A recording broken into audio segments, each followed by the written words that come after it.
we're going to dive into some case studies, which is my favorite part. Okay, we are going to talk about Sammy, and then we'll go over Cody and Zach. And I don't mean to be a downer, please stay with me here, but I have to start with what not to do and why, and I promise that I will finish on high.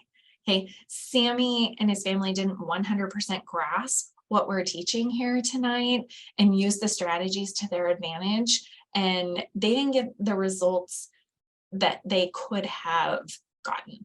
Okay, and then we'll look at Cody and Zach and all that went into it and their fabulous results. All right, so here's Sammy. He's from Connecticut, that's going to matter. And here's the colleges that are on his list. You probably all recognize the names of these schools. What I want to tell you is that his EFC was $11,000, so on the lower side. He had a great test score of 1470 and a weighted GPA of 4.3. So with those stats and this college list, is he qualified to go to these schools? Yeah, absolutely, right? Oh, wrong way. Let's look at him. Hey, he has great test scores. He has a great GPA. But now when we look at where does he rank on our grid compared to the other applicants that are there, it's a little bit different. He's in the top 25%. He's green compared to all the kids applying and enrolled at these schools highlighted here in green. At the yellow schools, he's more in the middle of the pack. He looks average compared to all the other students applying and enrolling at these colleges. Okay, so first, where do we rank? Where do we stack up? Second, we want to know which schools are public and which schools are private, which schools are in-state and which are out-of-state. And why does this matter?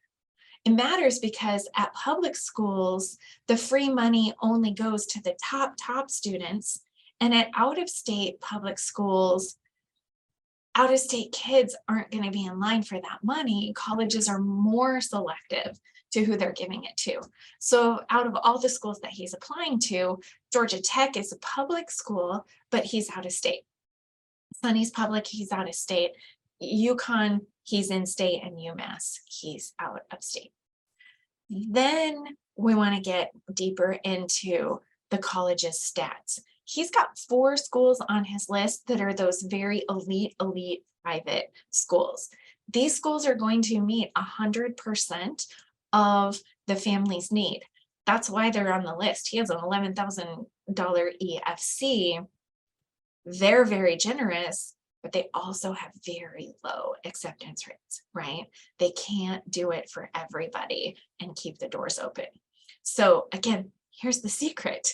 This is what the graph is all about and why it's so critical to know where our kids are landing on that student positioning piece. Where are they applying? How is the college going to behave? And we can expect and forecast some things. So put yourself in the college's shoes. Do you think Sammy was accepted to all the colleges that he applied to, knowing what you know now and seeing his stats?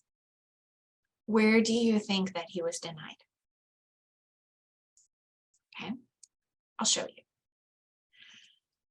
As great as Sammy was with a 1470 SAT and a 4.3 GPA, he was only accepted at 5 of the colleges that he applied to.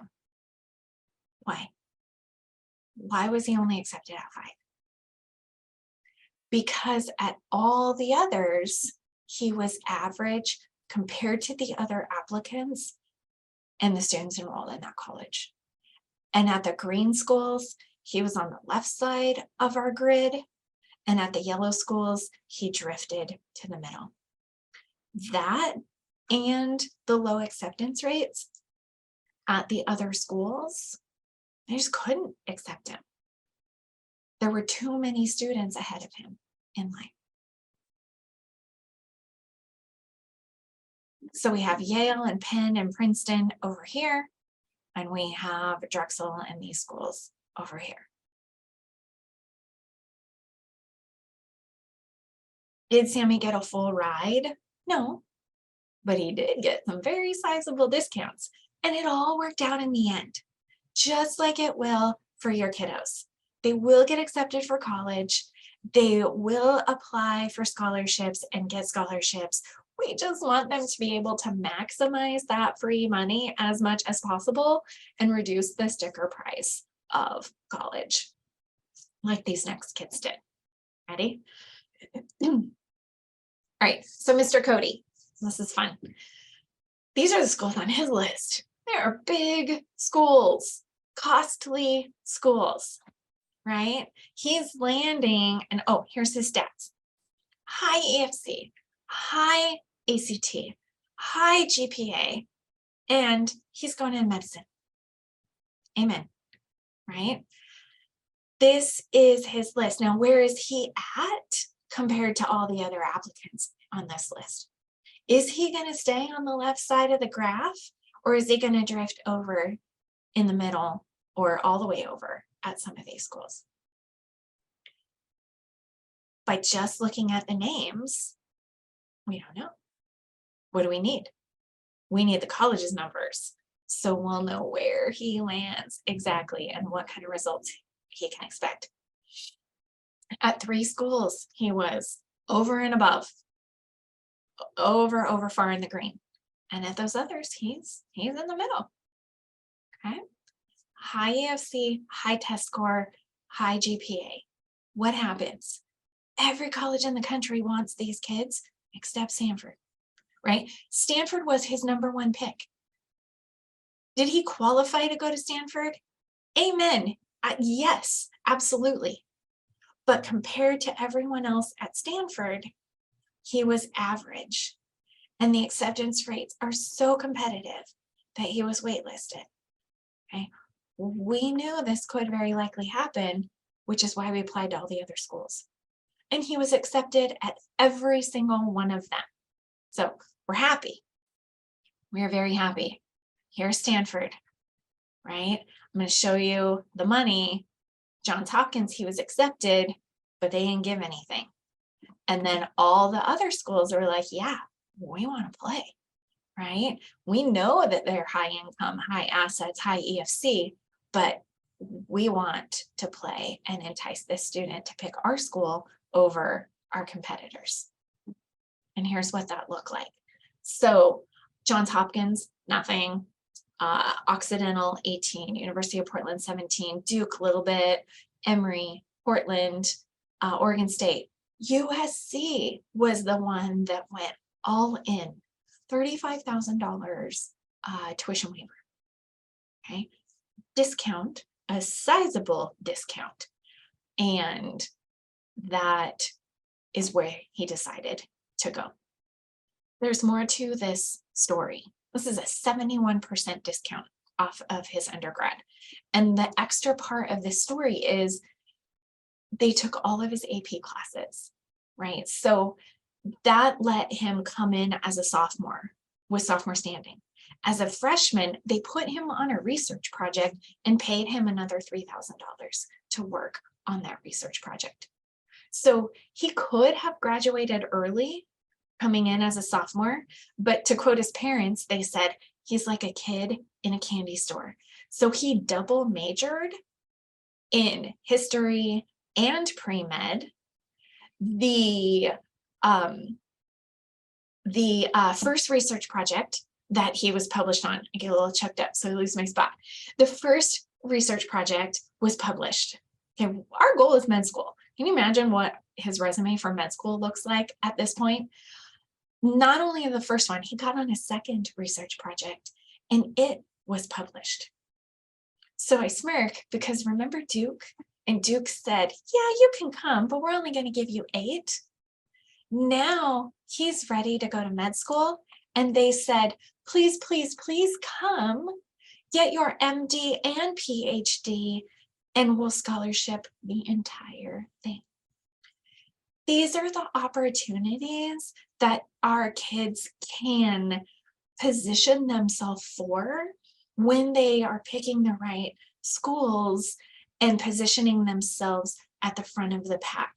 The opportunities that will be presented to them that they can take advantage of are, we can't predict. We cannot predict. All we can do is help them set themselves up to take advantage of these opportunities when they come. Okay. All right, so let's talk about Zach. Zach is very different. Zach was Pacific Northwest kind of guy, not a big list. It was a smaller footprint that he wanted to make. Here's the thing about his family, and they're one of my favorites because their EFC was 25,000. There was nothing that they could do about that EFC. It is what it is. He had a very decent test score. We had him do some prep, so he was able to bump it up to a 1220. He did some honor society. He was on the bowling team. Not a lot for extracurriculars and a big resume. But these 4 colleges were all green. At all 4 colleges, he was in the top 10 to 25% of the class compared to everyone else. So he's over on that left side of the grid. So we're off to a good start, right? Okay. Then what do we need? We need to know what schools are public and private. We have 3 public schools and 1 private school. And he didn't actually apply to Oregon that's another story for another time. I'll tell you when we meet. One private and 2 publics. And he stayed on the left side of the grid. Okay.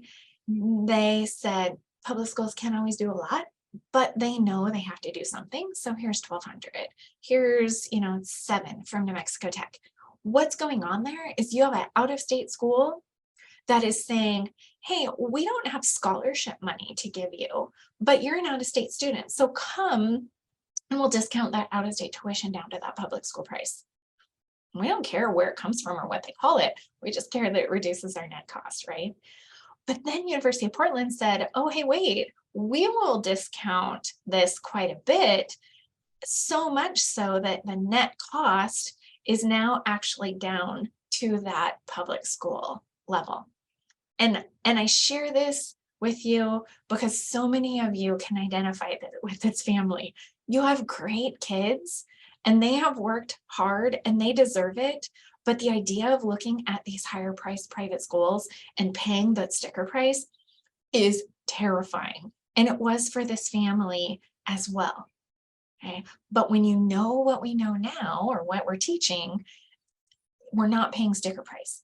The other part that was so stressful for this family, and my heart went out to them and we're still very tight. They had 3 car payments, they had a trailer payment, and they had their house payment. So there's money going out and no money saved for college, none. The other part about it is dad worked a job where sometimes it could be seasonal and he could have time that he didn't work. So we didn't have 2 consistent incomes from both parents. But they did it.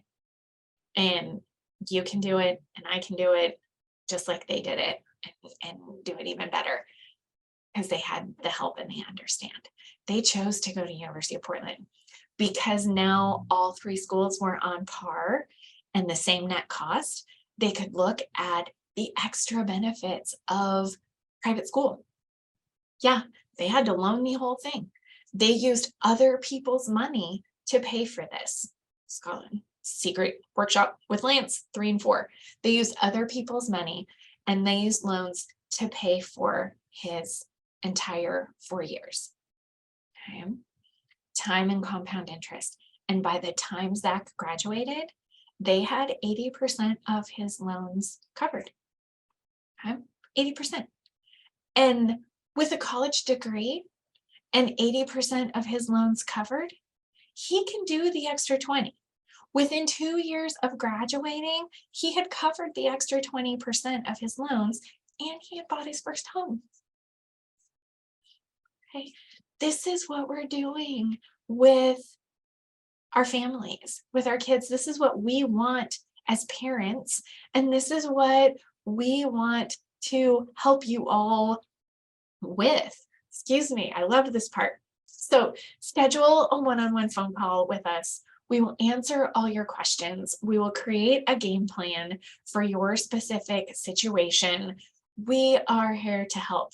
There's no work that I've ever done that is more important. And yes, we will look at real numbers and case studies. We change the names to protect the anonymity of the people. That's what we want. So schedule with us, let us help. We'll talk you through some of the complexities of your family and get you on the right track.